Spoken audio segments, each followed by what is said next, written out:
From our Chicago studios, this is the Muslim News on Muslim Network TV. Assalamu alaikum, I'm Samana Siddiqui. Our top story tonight: Israeli airstrikes have killed 57 civilians in Gaza, with 62 more people wounded and hospitalized in the past 24 hours. The Palestinian Health Ministry reports an attack in the supposedly safe Al-Mawasi area near Khan Yunis destroyed a home, further endangering residents. In Tulkarm camp, an Israeli raid killed 3 Palestinians and caused substantial damage to local infrastructure. Video footage reveals an Israeli military vehicle running over a Palestinian in Tulkarm following the failed shooting of 3 men. In southern Lebanon, an airstrike killed 3 Hezbollah members in Ghandouriya after an attack on a senior commander. In retaliation, Hezbollah targeted the Israeli military's northern command with combat drones, prompting alarms in northern Israel. The Israeli military disclosed the names of 5 soldiers recently killed in Gaza, bringing the total troop losses in there to 180 since the ground invasion.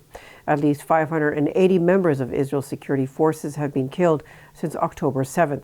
The Palestinian Education Ministry reports that 4,296 students have been killed and 8,059 injured in Gaza and the occupied West Bank since October 7th.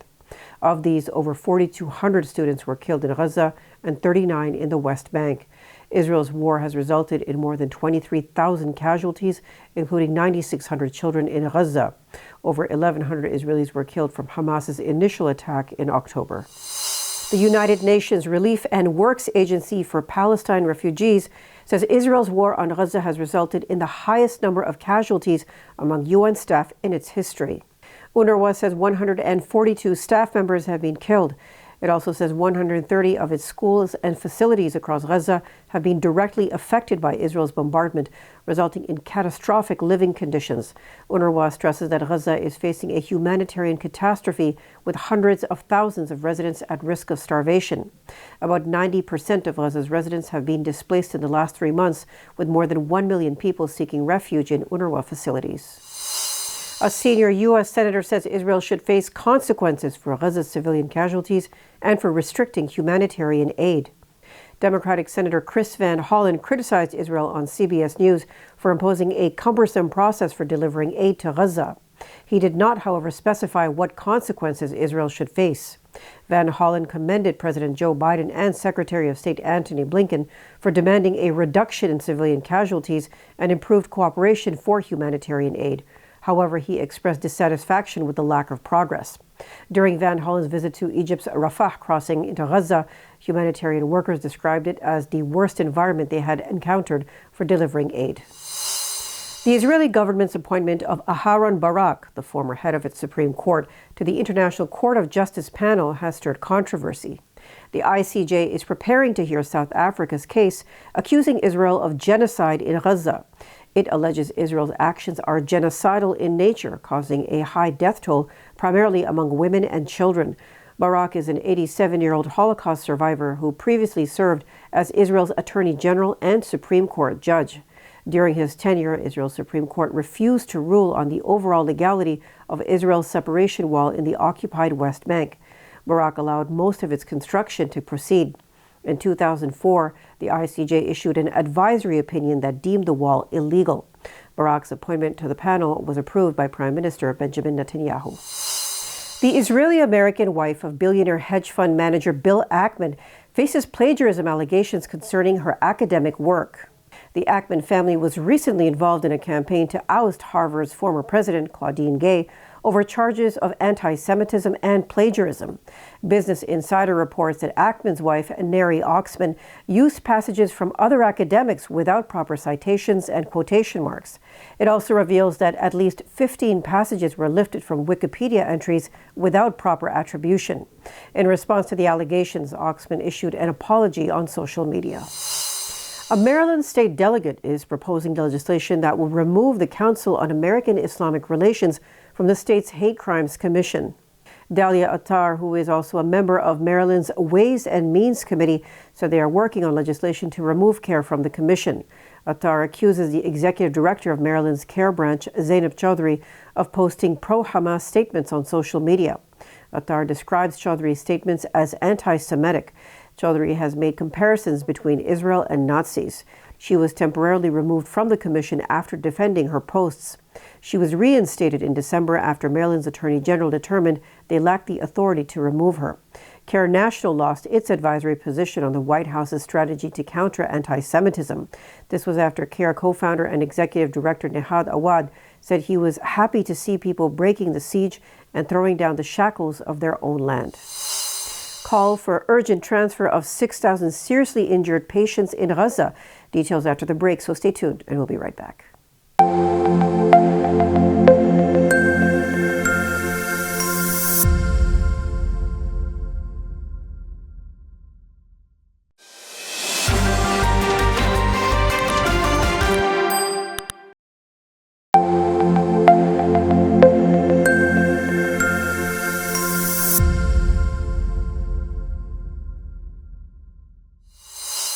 Welcome back. Palestinian authorities in Gaza have requested the treatment of 6,000 seriously injured people abroad in view of the collapsed health system due to the Israeli blockade and attacks. Gaza's media office says 30 hospitals in the region were out of service as more than 58,000 people had been injured by the attacks. It is urging Egypt to open the Rafah border crossing and allow the immediate transfer of critically injured people out of Gaza for treatment. According to reports, only 10 to 20 wounded are allowed to be transported per day, which has increased the plight of injured Palestinians, whose numbers are rising daily.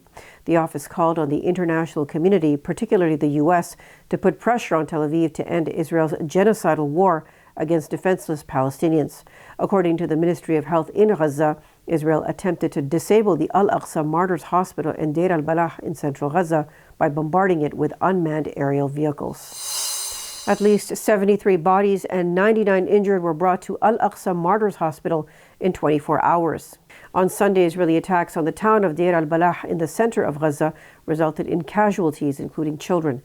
Anadolu news agency reports that the dead and injured had been taken to the Al-Aqsa Martyrs Hospital. The Palestinian Red Crescent Society says it had transported 1 dead and 17 injured on Sunday after Israelis bombed 2 houses in Deir al-Balah. It also said Israeli forces opened fire on several civilians along Salahuddin Street, the main highway in Gaza. A Change.org petition calling for the expulsion of the Israeli ambassador to the UK has received more than 80,000 signatures in a single day. It passed the 10,000 signature threshold that triggers a response from the British Parliament. It claims Israeli envoy Tzipi Hotovely is openly advocating carrying out genocide. In an interview on LBC radio last week, she suggested every building in Gaza is a legitimate target due to the alleged presence of Hamas. In the past, she has called the Nakba, the 1948 expulsion of Palestinians from their land by Zionists, an Arab lie. Hotovely has unequivocally rejected the idea of a two-state solution and gave a resounding no to the prospect of a future Palestinian state. Far-right Dutch politician Geert Wilders has withdrawn an anti-Islamic bill. Wilders is seeking partners for a coalition government in the Netherlands after the November 22nd elections. Local media reports that Wilders sent a letter to Martin Bosma, chairman of the lower house of parliament, to withdraw a measure from 2018.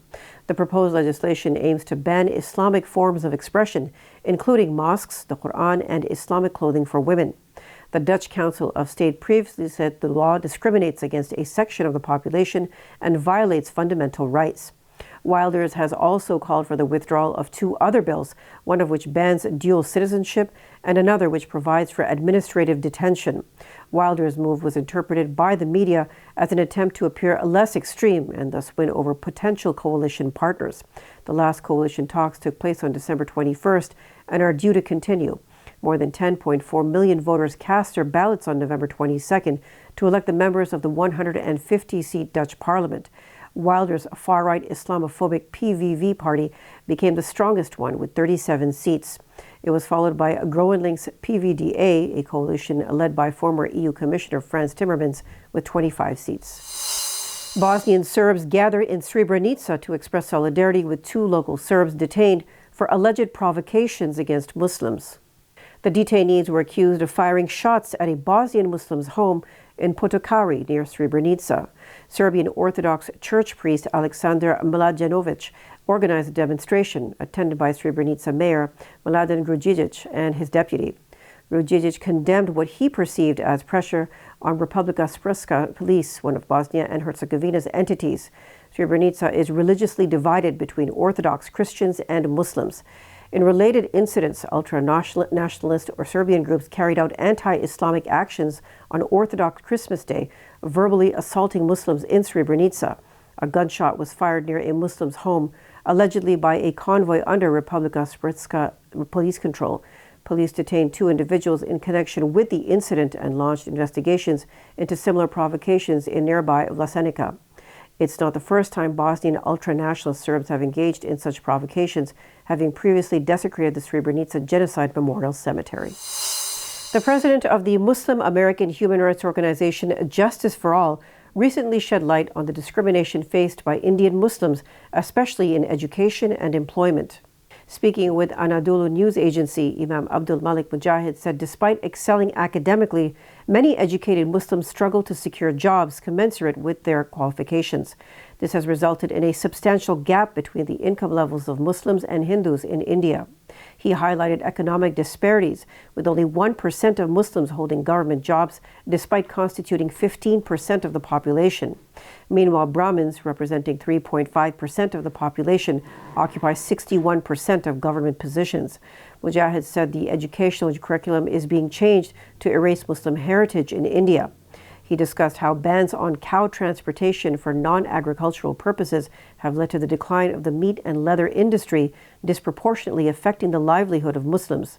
Halal-certified products also face boycotts, driven by unfounded fears of supporting Islamic economic expansion and alleged links to terrorism. Dutch publisher Elsevier has retracted an academic journal article titled Analysis of Uyghur and Kazakh Populations using the Precision ID Ancestry Panel, citing ethical approval issues.